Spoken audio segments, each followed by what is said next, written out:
भारत की धरती से चीन के मंत्री ने कैसे हिलाई ट्रंप की जमीन, अमेरिका की उल्टी गिनती हो गई शुरू। टैरिफ विवाद के बीच चीनी विदेश मंत्री वांग यी भारत की यात्रा पर आए। सीमा विवाद के बाद भारत और चीन के बीच धीरे धीरे सामान्य होते रिश्तों के बीच ये मुलाकात काफी अहम है।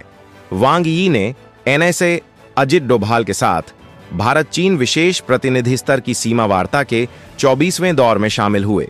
इसके अलावा विदेश मंत्री एस जयशंकर से भी मिले। गलवान संघर्ष के बाद वांग यी की दूसरी भारत यात्रा है। पीएम मोदी भी इस महीने के आखिरी में एससीओ समिट में हिस्सा लेने चीन जा रहे हैं। वहीं भारत के बाद वांग यी पाकिस्तान की यात्रा पर भी जाने वाले हैं। ऐसे में एक अहम सवाल ये भी है कि ट्रंप मुनीर की नजदीकियों पर चीन का पाकिस्तान पर एक्शन क्या होगा और पीएम मोदी ने कैसे ट्रंप की टैरिफ नीति पर बढ़त बना ली है। अमेरिका के राष्ट्रपति डोनाल्ड ट्रंप ने भारत पर टैरिफ लगाया, पहले 25%, फिर 50% और अब धमकी दे रहे हैं कि इसे 100% तक कर देंगे। लेकिन इससे इतर प्रधानमंत्री मोदी एक के बाद एक वही काम कर रहे हैं जो ट्रंप चाहते हैं कि भारत न करे। उन्हें समझ नहीं आ रहा है कि मोदी से कैसे डील करें। आपदा को अवसर में बदलना उनका सबसे बड़ा हुनर है। पीएम मोदी एससीओ समिट में हिस्सा लेने के लिए चीन जाने वाले हैं।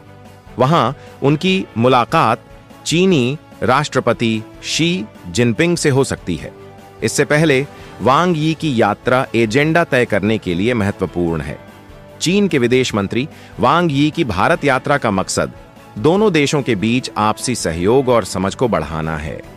हालांकि मौजूदा वैश्विक परिस्थितियों को देखते हुए इस यात्रा की अहमियत कहीं ज्यादा हो जाती है। अमेरिका की नीतियों की वजह से ग्लोबल जियोपॉलिटिक्स जिस तरह से बदल रही है, इस दौरे को भी उससे जोड़कर देखा जाएगा। भारत दौरे पर आए जिनपिंग के मंत्री वांग यी और डॉ जयशंकर के बीच कई अहम मुद्दों पर बातचीत हुई है। इस दौरान बैठक में एनएसए अजित डोभाल भी मौजूद रहे हैं।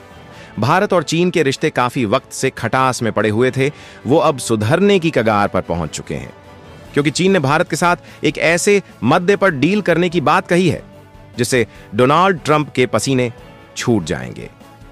ट्रंप जो कोशिश में लगे थे वो तार तार हो जाएगी। ट्रंप ने ब्रिक्स देशों को तोड़ने के लिए तमाम हथकंडे अपनाए।